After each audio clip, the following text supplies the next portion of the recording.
Maneva na sema PENDREAM TV. PENDREAM TV de osia dem yopo. You are most welcome to PENDREAM TV, the only channel that brings you the best and latest updates in politics. If you are new here, please don't forget to subscribe to the channel. Hit the notification bell for more updates, like and also share to other members to watch as well. Please, your comments are most important to us. Do leave a comment after watching or send us your voice note on our WhatsApp number, which is 0277 128 777. Thank you. Please, I would like you to join me listening to what we have for you to leave a comment after watching as well. Thank you. Lord Jantuah, what do you think of this? Were you hoping I'd come to you last?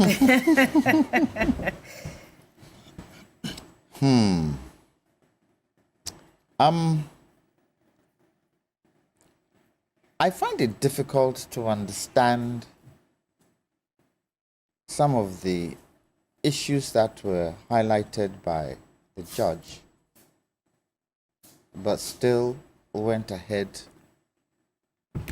and did what she did. And for me, the crux of the matter is to save the integrity of the judiciary, to build for Ghanaians to still have confidence in the Attorney General. So let me read. It says, the High Court judge overseeing the case had recommended that the Attorney General recuse himself after expressing concerns about Dame's interaction with Japa, the third accused, outside the courtroom. The judge noted that Dame had discussed case details with Japa and encouraged him to submit a medical excuse to facilitate an adjournment. Is that not interference? Has the Attorney General not interfered with the case?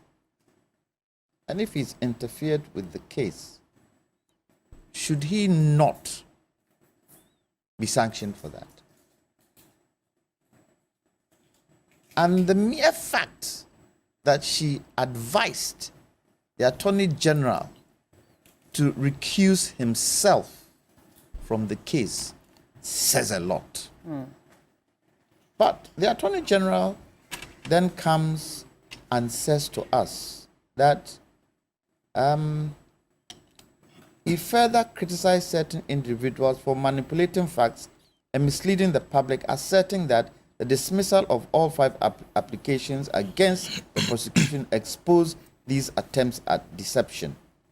All the 5 applicants have failed.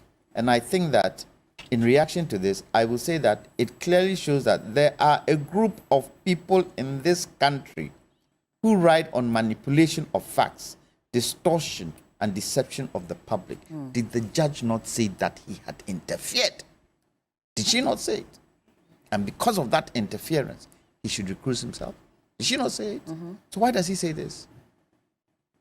Why does he say this? For me, he has already been found guilty by the judge's comments. But the judge needs to save the integrity of the Attorney General's office. And so she's moved the way she has moved. And I'm not criticizing the judge. I'm critiquing what the judge says. But let me ask a question.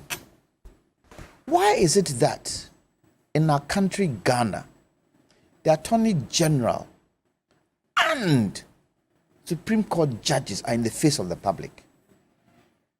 Why? Do you see that in America? Do you see that in the UK? Do you see that in other countries? Sometimes you don't even know who the Attorney General is. Supreme Court judges, you do not even know. Go to America today and ask anybody walking on the streets, who are the Supreme Court judges of this country? You think they'll be able to tell you? Why is the Attorney General?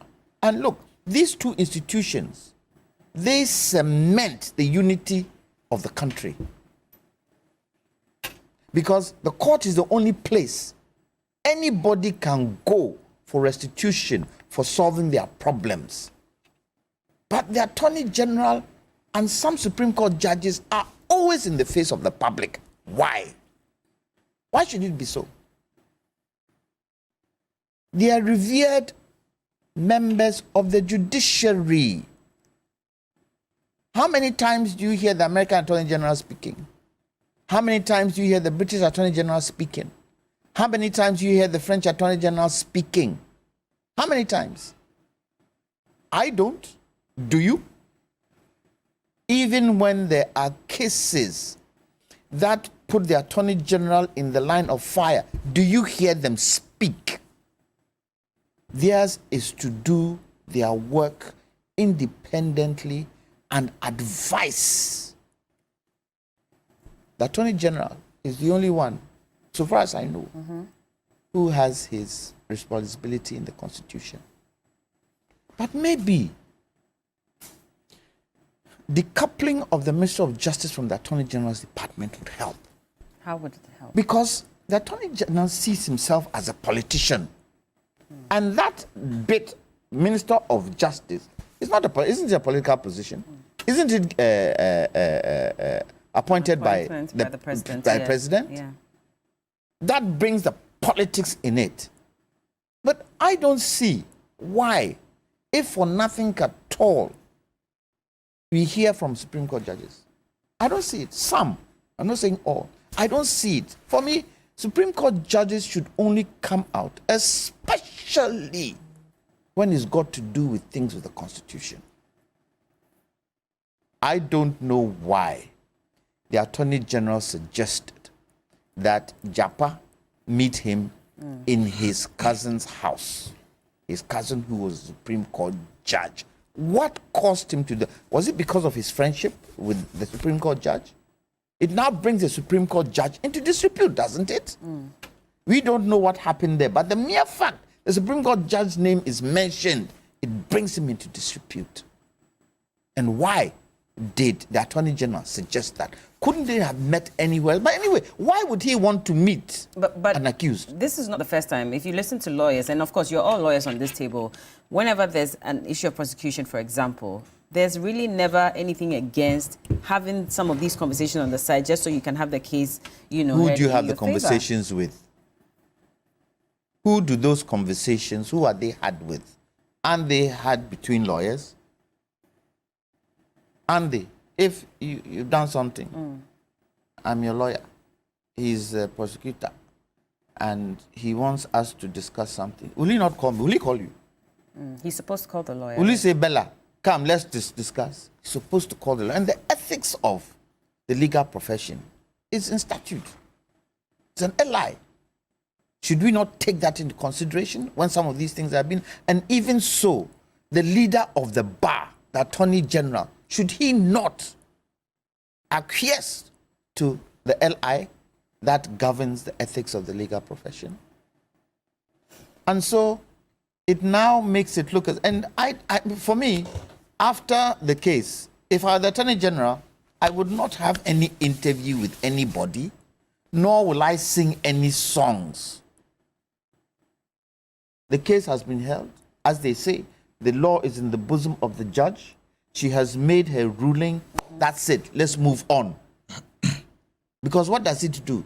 It makes it look as if, there is actually a certain intention.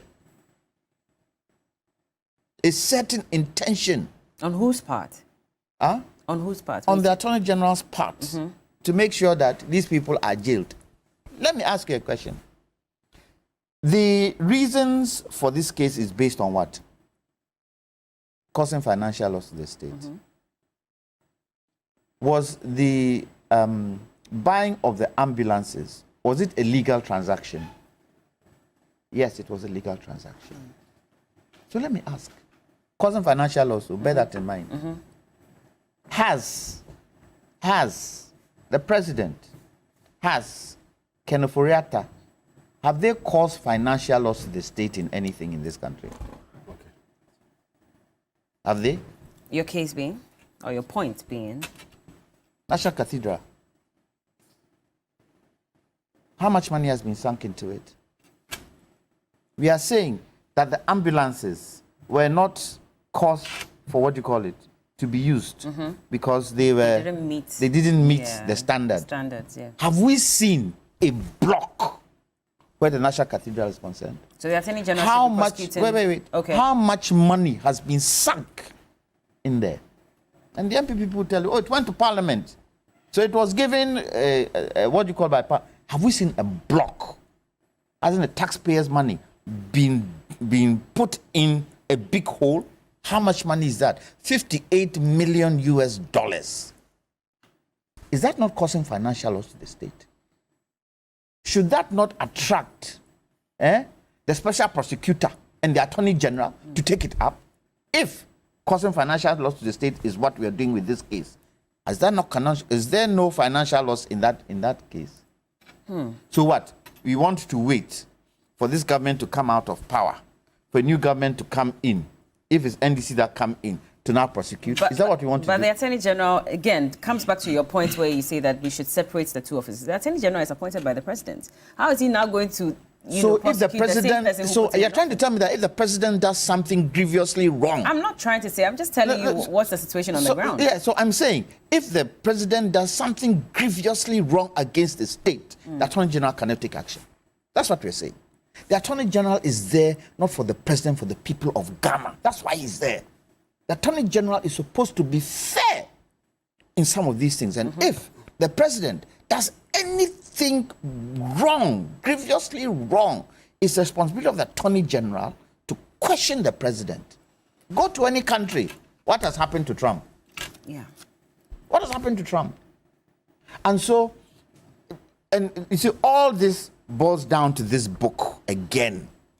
It boils down to this constitution. There are certain things in this constitution that do not help us to be able to do some of the things that need to be done when grievous harm has been caused the state. And we've got to be able to look at how we rectify the gaps in the constitution. Because really and truly, at the present moment, isn't Kenofurata walking free? Huh?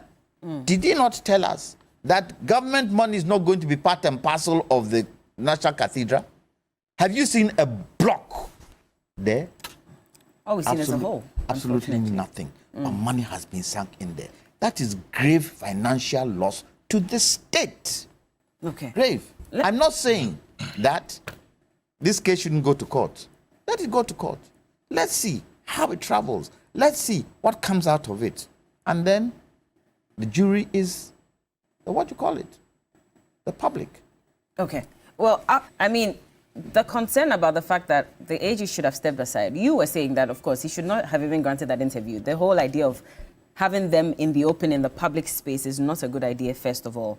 But should he just not have stepped aside on his own, just to engender trust in the public and also to ensure that, you know, there's sanctity within the judicial space? That is what I would have done. But did he know he was being set up in a trap? Because what was his comments? That people were creating traps around him. Now, if you knew you were being set up in a trap, why did you fall into that trap and say the things you said? Because the judge has confirmed that you discussed details of the case with the accused. The judge said it. And you see, the one thing Godfred Dame didn't do initially, he did not consider the background of Richard Japa. He did not. In what way? A smart guy. Richard Japa is a security guy. He is a security guy, and he should have thought that this guy I'm talking with is security. He could be recording me because in the tape, did we not hear? So he fell into that trap, and definitely this case started when 2021. Richard Japa had seen and had looked at the conduct of the Attorney General and where the Attorney General was heading to. And he, being a security guy, wanted to make sure that his case was watertight. Yeah. And so that engagement was a trap that he fell into. And hence, when he asked, I hope this thing is not being recorded. Did Japa say anything? No. But it was recorded. It's proven. It was recorded. How can an Attorney General fall into such a trap? How? And you knew. And you said it. Some people are falling into a trap. What did the judge say? Did the judge say he'd fallen into a trap? No. The judge said he had discussed details of the case with the accused, and because of that, her recommendation is that he recuses himself. I would have taken that because there's a deputy. Hasn't the deputy stood in for the Attorney General in this case? Hasn't he? When the Attorney General traveled, I would have recused myself to make sure that no further damage is done to my integrity as Attorney General. So he's going to cross-examine the third accused, isn't it? Wait for the fireworks that are going to come out of that. Well, the NDC says, or they allege that they have more tapes. I said, I'm talking about the cross-examination. I'm not talking about the NDC. I'm talking about the cross-examination. He's going to cross-examine. Yeah. Let's hope he doesn't take that responsibility and he leaves that responsibility to his deputy to cross-examine and not him. Because I can bet your bottom CD there's going to be fireworks with that cross-examination if he decides to take it on. Things are going to appear that haven't appeared in this case as yet. So if I were him, I would just recuse myself, give it to my deputy to do, and let the case move on. Thank you for staying to PENDREAM TV. Really appreciate your time. Please, if you have not yet subscribed as a new member, please do so for us. Hit the notification bell, like and also share to other members to watch as well. Make sure you share to other members on your contact list or on your group chats. Thank you. Dedi kama mamena PENDREAM TV ase. Now so far so good. Say open online portal e wo Ghana. Nipa share, nipa follow, nipa comment here. To my best of knowledge, without any biases, PENDREAM TV.